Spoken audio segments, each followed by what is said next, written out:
What we aim to do with this report is to make policymakers aware of the specific situation of Iraq's minorities, including Mandayans. And these policymakers include the UNHCR officials, they include the government officials in countries which are welcoming Iraqi refugees. Many of whom are not aware of these specific issues around maintenance of culture, maintenance of rituals. We're also trying to raise awareness of the reasons why these minorities have fled Iraq.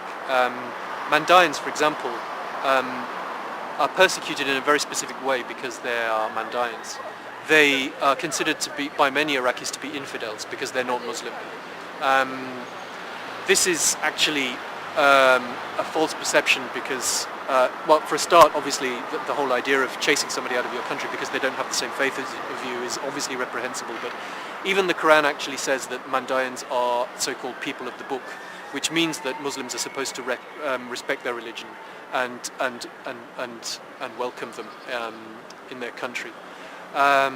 So Mandayans are basically subject to very specific, very forceful forms of persecution and discrimination in Iraq, which is why they're fleeing.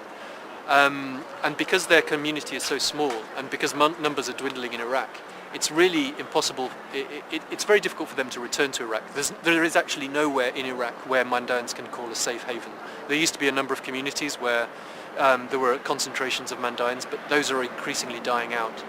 So it's pretty much impossible or very, very dangerous for Mandayans to return to Iraq. And we want to make sure that that authorities of countries which Mandayans are fleeing to are aware of that, so that firstly, most importantly, they do not send Mandayans forcibly back to Iraq.